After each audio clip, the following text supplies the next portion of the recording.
പറഞ്ഞില്ലേ ആരെങ്കി അതിലെ കുടുംബശ്രീന്റെ പാചക മത്സരമുണ്ട്, നമുക്ക് പങ്കെടുക്കണ്ടേ? മഴയാണോ മഴ ആകെ ചോർച്ചയ്ക്ക് ഞാൻ കൊണ്ട് വന്നു. കോഴിമുട്ടയുടെ പൈസ കൊടുക്കാൻ വന്നതാ. ഒരാഴ്ച കൂടെ മൊത്തം പണിയേ.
അയ്യടി മോളെ, നല്ല രുചിയൊക്കെ ഉണ്ടാക്കാൻ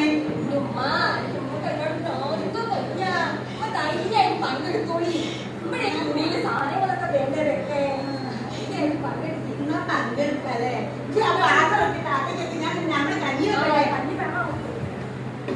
രംഗം 2 പാചക മത്സരവേദി.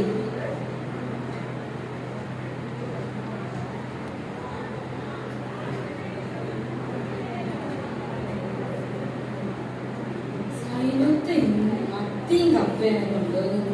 ഒരു മത്സരമൊക്കെ അല്ലേ? ഈ മത്സരത്തിന് കൊണ്ടുവരാൻ പറ്റും മത്തിയും കപ്പയും? യൂട്യൂബ് നോക്കിയിട്ട് ഇപ്പൊ എന്തെല്ലാം പുതിയ ഡിഷസ് ഉണ്ടാക്കാം. അതിന്റെ ഒരു ഫോണൊന്നും ഇങ്ങനെ പറഞ്ഞത് ശരിയാ. സൈലന്റാക്ക് ഫോണില്ല, അങ്ങനെ വരുമാനമൊന്നും ഇല്ലല്ലോ. അതുകൊണ്ടല്ലേ ഒരു മത്തി കപ്പയൊക്കെ കൊടുത്താൽ സാരമില്ല. സൈലന്റ് പങ്കെടുക്കട്ടെ. ഓരോരുത്തരും കുടുംബശ്രീ അങ്ങനെ തന്നെയല്ലേ? നമസ്കാരം. കുടുംബശ്രീ 2024 അരങ്ങ്. കുടുംബശ്രീയുടെ വാർഷിക പാചക മത്സരം ഇവിടെ അവസാനിച്ചിരിക്കുകയാണ്. ഇനി നമുക്കിതിന്റെ ജഡ്ജ്മെന്റ് ആണ് അറിയേണ്ടത്. അതിൽ തന്നെ കേരളത്തിലെ തന്നെ പ്രശസ്തരായ 2 ഷെഫുമാരാണ് ഇവിടെ എത്തിച്ചേർന്നിരിക്കുന്നത്. അവരെ നമുക്ക് ഈ വേദിയിലേക്ക് സ്വാഗതം ചെയ്യാം. Chef miss Shamili and chef miss Prajitha, welcome on stage. Welcome ma'am. Welcome മാം. ഇനി നമുക്ക് ഓരോ കണ്ടസ്റ്റൻസിനെ വിളിച്ചു തുടങ്ങാം. അപ്പൊ നമുക്ക് ഫസ്റ്റ് ആയിട്ട് ചെസ് നമ്പർ 1.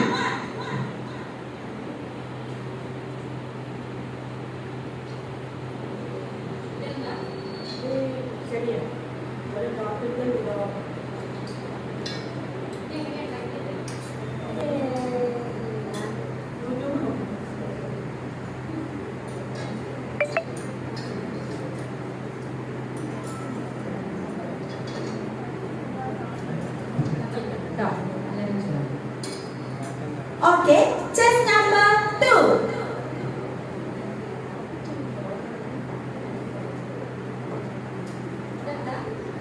കുഴിമന്തി. അതില് കുഴിമന്തി മസാല, പിന്നെ ഓയില്, പിന്നെ പിന്നെ ഇതൊക്കെ ചോദിക്കാൻ അറിയാം. ഞാൻ വീട്ടിൽ നിന്ന് പഠിച്ചിട്ടുണ്ട്. എവിടെ വാങ്ങിച്ചേ? അത് ഈ നടക്കാവ് ഹോട്ടലിൽ വാങ്ങിക്കുന്ന എന്റെ മോനാണ്. ഞാൻ ഉണ്ടാക്കിയ വിഭവം അടി കഴിഞ്ഞു പോയി. അപ്പൊ മോൻ പറഞ്ഞ അമ്മ ഒന്നുകൊണ്ട് വിഷമിക്കണം, ശരിയാക്കി തരാണ്. Okay, chess number 3. ഇതെന്താ? പാസ്ത.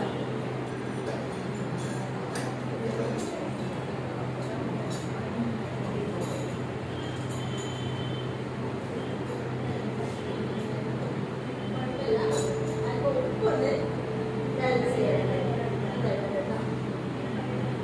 Okay, chess number 4.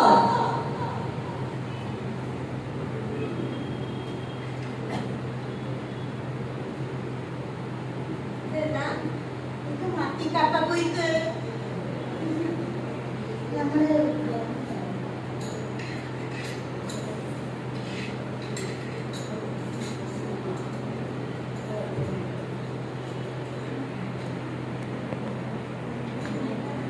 നന്നായിട്ടുണ്ടല്ലോ താത്ത.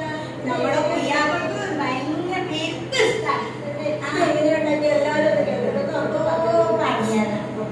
നമ്മുടെ കപ്പക്കഴിയില്ലേ അത് നല്ലോണം തോല് പൊളിച്ച് മഞ്ഞളും ഉപ്പിട്ട് പൊരിഞ്ഞാണ് വെക്കുക.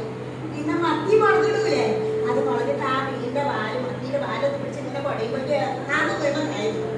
അത് എടുത്ത് കപ്പയിലേക്ക് ഇട്ട് പിന്നെ തേങ്ങയും പെരുംജീരകവും പച്ചമുളകും വെള്ളുള്ളി ചോന്നുള്ളി കറിവേപ്പിലൊക്കെ കൂടി ഒന്ന് ഒതുക്കിയില്ല. അത് ഇത്തിരി വെളിച്ചെണ്ണ വെച്ച് നോക്കി ഇതൊന്ന് അടക്കിക്കളായി എന്താ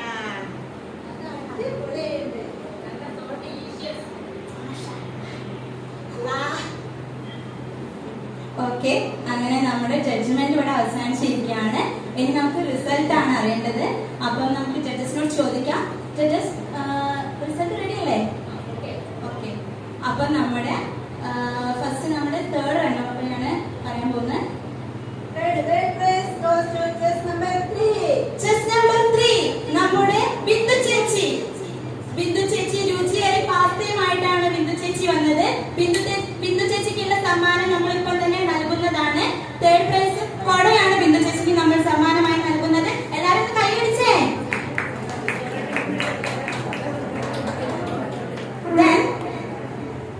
സെക്കൻഡ് പ്രൈസ് സമ്മാനം നേടിയിരിക്കുന്നത് chess number 1. Chess number 1 Sudhamani ചേച്ചി. നോർത്ത് ഇന്ത്യൻ കിച്ചടിയുമായി വന്നിരുന്ന സുധാമണി ചേച്ചിയാണ് സെക്കൻഡ് സമ്മാനം നേടിയിരിക്കുന്നത്. സുധാമണി ചേച്ചിക്ക് നമ്മൾ ഒരു അടിപൊളി സാരിയാണ് സമ്മാനമായി നൽകുന്നത്. ഇനി നമ്മൾ എവരും കാത്തിരുന്ന ആ ഒന്നാം സമ്മാനം ആർക്കായിരിക്കും ആ സമ്മാനം? First prize goes to chess number 4. Chess number 4 സൈനത്താത്ത. Please come on the stage. സൈനത്താത്തക്ക് സമ്മാനമായി കിട്ടുന്നത് കുക്കറാണ്. എല്ലാവരും ഒന്ന് കൈയടിച്ചേ.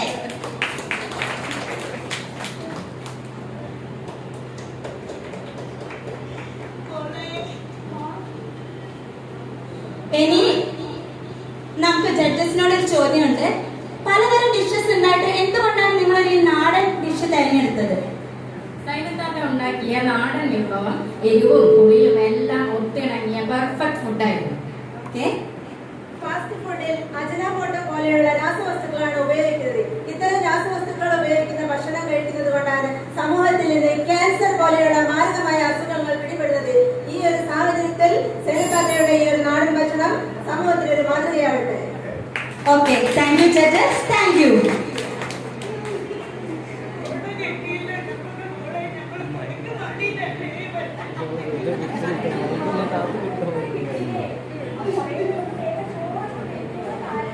അവരെന്തിനാ കരയുന്നത്? സംയുക്താത്ത ഈ പരിപാടിയിൽ പങ്കെടുത്ത് തന്നെ 3ാം സമ്മാനായ കൊട കിട്ടാൻ വേണ്ടിയിട്ടാണ്. നിങ്ങൾ കൊടുത്തതോ 1ാം സമ്മാനായ കുക്കർ. ബാക്കിയുള്ളവർക്ക് ഒരു സമ്മാനം തന്നില്ല. സൈനത്താത്തയ്ക്ക് ഞങ്ങളുടെ വക ഒരു സ്നേഹ സമ്മാനം. ഓട്ടയില്ലാത്ത കൂടെ തന്നെ അവിടെ സൈനത്താത്ത ആഗ്രഹിച്ച പോലെ സൈനത്താത്തക്ക് ഇതാ ഒരു അടിപൊളി കൊടയാണ് ജഡ്ജസിന്റെ വക കിട്ടിയിരിക്കുന്നത്.